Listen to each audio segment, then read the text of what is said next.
Hi friends, அனைவருக்கும் வணக்கம். Welcome to my channel. எல்லோரும் எப்படி இருக்கீங்க ஃப்ரெண்ட்ஸ்? நல்லா இருக்கீங்களா? எல்லாருக்கும் இனிய புத்தாண்டு நல்வாழ்த்துக்கள். Happy new year 2021. இந்த வருஷம் எல்லாருக்கும் நல்லதாக இருக்கணும் அப்படின்னு நாங்களும் விஷ் பண்ணிக்கிறோம். நம்மளோட இந்த சேனல் நீங்கள் இப்போ தான் ஃபஸ்ட் டைம் பார்க்குறீங்கன்னா நம்ம சேனல் பிடிச்சிருந்தா மறக்காமல் ப்ளீஸ் ஃப்ரெண்ட்ஸ் சப்ஸ்கிரைப் பண்ணிக்கோங்க. அதோட பக்கத்தில் இருக்க பெல் பட்டனையும் ப்ரெஸ் பண்ணிக்கோங்க. இதனால் புதுசாக எப்போ வீடியோஸ் அப்லோட் பண்ணாலும் உடனே உங்களுக்கு ஒரு நோட்டிஃபிகேஷன் வந்துடும். முதல்ல இந்த காலிஃப்ளவரோட இந்த பகுதிகளை நம்ம கட் பண்ணி எடுத்துக்கலாம். இந்த மாதிரி நீங்கள் அந்த கீரையோடு சேர்த்து வாங்கியிருந்தீங்கனாலும் அந்த கீரையையும் பயன்படுத்திக்கலாம். இந்த பகுதியோடு சேர்ந்த கொஞ்சம் கீரை எக்ஸ்ட்ராவாக இருந்தால் பரவாயில்ல, அதையும் நீங்கள் அப்படியே கட் பண்ணிக்கலாம். நான் முதல்ல இந்த பகுதி எல்லாத்தையும் கட் பண்ணி இந்த மாதிரி எடுத்துக்கிறேன். இப்போ இதை நல்லா சின்னதாக கட் பண்ணி எடுத்துக்கலாம் எல்லாத்தையும். இது உடம்புக்கு ரொம்பவே நல்லது. இதில் விட்டமின்ஸ், அயன்ஸ்லாம் ரொம்ப சக்திகள் நிறைந்தது. இதே இந்த பக்கம் காய்ஞ்ச பகுதியாக இருந்தால் சைடில் கொஞ்சம் கட் பண்ணிவிட்டு மீதி எல்லாத்தையும் இந்த மாதிரி சின்னதாக இந்த மாதிரி கட் பண்ணிக்கலாம். இது உடம்புக்கு ரொம்ப நல்லது ஃப்ரெண்ட்ஸ். சாப்பிட்டா நம்ம அப்படியே இதில் தூக்கி போட்டுருவோம். நான் தூக்கி போடாமல் இந்த மாதிரி ஒரு டிஷ் மாதிரி செஞ்சு சாப்பிடலாம். உடம்புக்கு ரொம்ப நல்லது. இதை எப்படி செய்யணும்னு சொல்லி தான் இந்த வீடியோவில் பார்க்க போகிறோம். ஒரு பாத்திரத்தில் கொஞ்சம் தண்ணி வச்சு இதை இதுக்குள்ளே போட்டு நல்லா கழுவிக்கலாம். ஏன்னா அதில் தூசி, பூச்சிகள் ஏதாவது இருக்கலாம். அதனால் ஒரு 2-3 தடவை நல்லா தண்ணி ஊற்றி நல்லா கழுவிக்கோங்க. அப்புறமா நான் இங்கே ஒரு பாத்திரத்தில் கொஞ்சமாக தண்ணி வச்சுருக்கேன் பாருங்கள். ரொம்ப கொஞ்சமான அளவு தண்ணி வச்சு இதை இதுக்குள்ளே போட்டுக்கலாம் இந்த மாதிரி. ஏன்னா இந்த தண்ணியை நம்ம வேஸ்ட் பண்ணக்கூடாது. அதனால் கொஞ்சமாக தண்ணி வச்சு இப்போ இதை அடுப்பு மேலே வச்சாச்சு. இப்போ இதை நல்லா ஹை ஃப்ளேமில் வச்சு ஒரு 3-5 நிமிஷம் வரைக்கும் இதை வேக வைக்க போகிறோம். கொஞ்சமாக உப்பு சேர்த்துக்கலாம். இப்போ இதை மூடி போட்டு நல்லா வேக வைக்கலாம். ஒரு 5 நிமிஷம் இது வேகட்டும். தண்ணி அதில் இருக்க தண்ணியே அதுக்கு சரியாக போயிடும். அதனால தான் நம்ம கொஞ்சமாக தண்ணி வச்சுருக்கோம். எக்ஸ்ட்ரா கொஞ்சம் தண்ணி இருந்தால் பரவாயில்ல. இப்போ இது நல்லா வேகட்டும். இதை வெந்த பிறகு நம்ம இதை அடுப்புலேருந்து இறக்கிடலாம். இப்போ இது நல்லா வெந்துருச்சு. ஒரு 5 நிமிஷம் இது நல்லா ஹை ஃப்ளேம்லேயே வெந்திருக்கு. இதை இறக்கிடலாம். இதை இறக்கிட்டு அதே அடுப்பு மேலே ஒரு பேன் வச்சுக்கலாம். இந்த பேனில் ஒரு 3 ஸ்பூன் கடலை மாவு சேர்த்துக்கலாம். கடலை மாவு சேர்த்துட்டு நல்லா வறுத்துக்கலாம். வெறும் கடாயில் எண்ணெயெல்லாம் சேர்க்க வேணாம். வெறும் பேன்லேயே நம்ம இதை நல்லா வறுத்துக்கலாம். இது அப்படி சின்னதாக கட்டி மாதிரி வந்துச்சுன்னா நீங்கள் அதை அப்படி உடச்சி விட்டு நல்லா வறுத்துக்கணும். எண்ணெயெல்லாம் சேர்க்க வேண்டாம் ஃப்ரெண்ட்ஸ். வெறும் கடாயில் அப்படியே நல்ல வாசனை வர மாதிரி நம்ம வறுத்துக்கணும். அதோட பச்சை வாசனை போகிற வரைக்கும். இது நான் அதிகமான அளவு தான் சேர்த்துருக்கேன். ஏன்னா நான் இதை ஒரு 2 டிஷ்க்கு செய்கிறதுக்காக ஒரேடியாக வறுத்து வச்சுருவேன். நீங்கள் வீட்லேயே கடலைப்பருப்பை வறுத்துட்டு பவுடர் பண்ணி வச்சுருந்தீங்க அப்படின்னா நீங்கள் அதையும் சேர்த்துக்கலாம். வறுக்க தேவையில்லை. இல்லை நீங்கள் வெறும் கடலைப்பருப்பை அப்படியே அதாவது வறுக்காமல் பவுடர் பண்ணி வச்சுருந்தீங்கன்னா அதை இந்த மாதிரி கொஞ்சமாக வறுத்துட்டு அதுக்கப்புறம் சேர்க்கணும். கடையில் வாங்கின கடலை மாவாக இருந்தால் கண்டிப்பாக கொஞ்சமாக வறுத்துக்கணும் இந்த மாதிரி. இப்போ இது நல்லா வறுபட்டுருச்சு பாருங்கள். நல்லா பச்சை வாசனையெல்லாம் போயிடுச்சு. இப்போ இதை நான் அப்படியே ஒரு கிண்ணத்தில் மாற்றி வச்சுக்கிறேன். அடி பிடிக்காமல் வறுத்துக்கோங்க. இந்த தீஞ்சல் வாசனை வராமல் இதை நல்லா வறுத்துட்டு இப்போ அதே கடாயில் ஒரு 2 ஸ்பூன் எண்ணெய் ஊற்றிக்கலாம். 2 ஸ்பூன் எண்ணெய் தான் சேர்த்துருக்கேன். இதில் கடுகு, சீரகம், வெந்தயம் சேர்த்துக்கலாம். உளுந்தம்பருப்பு, கடலைப்பருப்பு வேணாலும் நீங்கள் சேர்த்துக்கலாம். உங்கள் விருப்பப்படி ஒரு தாளிப்பு.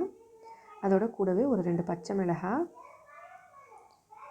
இதில் நம்ம ஏற்கனவே நான் ஒரு உருளைக்கிழங்கை நல்லா தோலை சீவிட்டு ஒன்றும் பாதியமாக சின்னதாக கட் பண்ணி வச்சுருக்கேன். அதை இதோட சேர்க்குறேன். நல்லா கழுவிட்டு வச்சுருந்தேன். இதை இது கூட சேர்த்து நல்லா வறுத்துக்கலாம் இந்த மாதிரி. இப்போ நான் கொஞ்சமான எண்ணெய் தான் சேர்த்துருக்கேன். அது எதனால் நான் உங்களுக்கு அப்புறமா சொல்கிறேன். இப்போ இதில் இந்த எண்ணெயிலேயே கொஞ்சம் நேரம் உருளைக்கிழங்கு வேகட்டும். கொஞ்சம் ஒரு பாதி அளவுக்கு வெந்த பிறகு இதில் நம்ம கொஞ்சம் சுவைக்கு ஏற்ற மாதிரி உப்பும் அதுக்கப்புறம் மஞ்சத்தூளும் சேர்த்துக்கலாம். சேர்த்துட்டு இதை அப்படியே நல்லா கலந்து வேக வைக்கலாம். கொஞ்சம் மீடியம் ஃப்ளேம்லேயே வச்சு உருளைக்கிழங்கு நல்லா நம்ம வேக வச்சிடலாம். மஞ்சத்தூள் எல்லா பக்கமும் படுற மாதிரி நம்ம நல்லா வதக்கிக்கலாம். நீங்கள் இதில் வேறு ஏதாவது காய்கள் சேர்க்கணுன்னாலும் சேர்த்துக்கலாம் ஃப்ரெண்ட்ஸ். நான் ஒரே ஒரு உருளைக்கிழங்கு தான் சேர்த்துருக்கேன். காரம் வேணும் அப்படின்னு நினச்சிங்கன்னா நான் பச்சை மிளகாய் சேர்த்துருக்கேன்.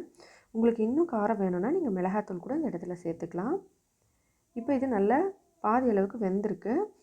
இதில் நம்ம ஏற்கனவே வேக வச்சு ரெடி பண்ணி வச்சுருக்க காலிஃப்ளவரோட அந்த தண்டு பகுதி இருக்கு இல்லைங்களா, அதை வந்து இதோட சேர்த்துக்கலாம். தண்ணி கொஞ்சமாக தான் இருக்குது பாருங்கள். இதனால தான் நம்ம வந்து தண்ணியை கொஞ்சமாக வைக்க சொல்லியிருந்தோம். இப்போ இது எல்லாத்தையும் இது கூட சேர்த்துட்டு நல்லா கலந்துக்கலாம். கலந்து உருளைக்கிழங்கோட இந்த காயும் நல்லா வேகட்டும். இந்த தண்ணியிலேயே இது நல்லா வெந்து தண்ணி மொத்தமும் காலி ஆயிடணும். அது வரைக்கும் இதை நம்ம மூடி வச்சு வேக வைக்கலாம். இதனால் உருளைக்கிழங்கும் இந்த காயும் ரெண்டும் ஒன்றா சேர்ந்து வரும். அந்த தண்ணியிலேயே இது நல்லா வெந்தும் வந்துடும். இப்போ நம்ம இதை மூடி போட்டு வேக வைக்கலாம். கொஞ்சம் நேரம் வேகட்டும். தண்ணியெல்லாம் இழுத்துக்கிட்ட அப்புறமா நம்ம பார்க்கலாம். இப்போ கொஞ்ச நேரத்தில் பார்த்தோம்னா தண்ணியெல்லாம் இழுத்துக்குச்சு. உருளைக்கிழங்கும் இந்த காலிஃப்ளவரோட தண்டும் நல்லா வெந்துருச்சு பாருங்கள். எண்ணெயில் வந்து நல்லா வதங்கி வெந்திருக்கு. இப்போ இதோட டேஸ்ட்டு ரொம்ப சூப்பராக இருக்கும். ஆனாலும் இதில் இன்னும் ஒரு பொருள் நம்ம சேர்க்கணும். இந்த மாதிரி தண்ணியெல்லாம் காலியான அப்புறமா கடைசியாக இதில் நம்ம ஏற்கனவே வறுத்து வச்சுருந்த கடலை மாவை இதில் சேர்க்கணும். நான் வந்து இதில் பாதி சேர்க்குறேன். அதாவது ஒரு 1.5 ஸ்பூன் அளவுக்கு நான் இதில் சேர்த்துருக்கேன். சேர்த்துட்டு இதை நல்லா இந்த மாதிரி கலந்துக்கணும். நான் வந்து ஸ்டார்டிங்கில் சொல்லியிருந்தேன், எண்ணெய் வந்து ரொம்ப கம்மியாக சேர்த்துருக்கோம். எதனால் அப்படின்னா, இந்த இடத்துல நம்ம வந்து எண்ணெய் இன்னும் 1 ஸ்பூன் சேர்க்க போகிறோம். அதனால தான் இப்போ இதில் முடிஞ்ச வரைக்கும் அதில் இருந்த எண்ணெயில் இந்த கடலை மாவு எல்லா பக்கமும் நல்லா பரவிடும். ஆனாலும் நம்ம இன்னும் கொஞ்சம் எண்ணெய் போட்டு இதை வதக்கணும். அப்போ தான் அந்த கடலை மாவு வந்து எப்படியும் இன்னும் ஒரு 2-3 நிமிஷம் நம்ம வந்து எண்ணெயில், அதாவது அடுப்பு மேலே அப்படியே வைக்க போகிறோம். அதனால் அந்த பச்சை வாசனை போகிறதுக்காக நம்ம ஒரு 1.5 ஸ்பூன் எண்ணெய் இதுக்கு மேலே ஊற்றிட்டு அதுக்கப்புறமா இதை நல்லா கலந்துடலாம். இப்போ வந்து அந்த எண்ணெய் எல்லா இடத்துலையும் நல்லா காய்கறிகளோட அந்த கடலை மாவு நல்லா சேர்ந்து வந்துடும். இப்போ வந்து இதை சாப்பிட்றதுக்கு ரொம்பவே சூப்பராக இருக்கும். சின்ன சின்ன கட்டிகள் ஏதாவது இருந்தால் கடலை மாவில் நல்லா இந்த மாதிரி உடச்சி விட்டுறலாம். அவ்வளோதான் ஃப்ரெண்ட்ஸ். இந்த மாதிரி நல்லா கலந்து ஒரு 3 நிமிஷம் அடுப்பு மேலே வச்சு இறக்கணும்னா நமக்கு சூப்பரான ஒரு ஹெல்த்தியான சைட் டிஷ் ரெடி ஆகிடும். இது நீங்கள் சூப்பராக எல்லா டிஷ் கூடவும் சாப்பிட்லாம். ரொம்ப நல்லாயிருக்கும். டேஸ்ட் ரொம்ப டிஃப்ரெண்ட்டாக இருக்கும். உங்கள் எல்லாருக்குமே பிடிச்சிருக்கும். காலிஃப்ளவர் வாங்கினீங்கன்னா மறக்காமல் ஒரு தடவை ட்ரை பண்ணி பார்த்துட்டு கமெண்ட்ஸில் சொல்லுங்கள் ஃப்ரெண்ட்ஸ். இதை ஒரு 2-3 நிமிஷம் அப்படியே அடுப்பு மேலே வச்சு இறக்கிடலாம். இப்போ இது சூப்பராக ரெடி ஆகிடும். நீங்களும் ட்ரை பண்ணி பார்த்துட்டு மறக்காமல் கமெண்ட்ஸில் எப்படி இருந்ததுன்னு சொல்லுங்கள்.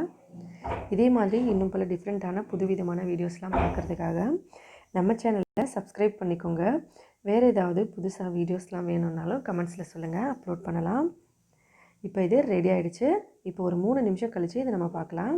பாருங்கள், லைட்டாக கலர் சேஞ்ச் ஆகிருக்கு. இந்த கடலை மாவு காய்கறிகளோட நல்லா ஒன்றா சேர்ந்து இந்த மாதிரி ரெடியாகி வந்துருச்சு. அவ்வளோதான், அடுப்பை ஆஃப் பண்ணிடலாம். இப்போ இது ரெடி ஆகிடுச்சு. ஹெல்த்தியாக சாப்பிட்டு சந்தோஷமாகவும் சேஃபாகவும் இருங்க. அடுத்த வீடியோவில் பார்க்கலாம். நன்றி, வணக்கம்.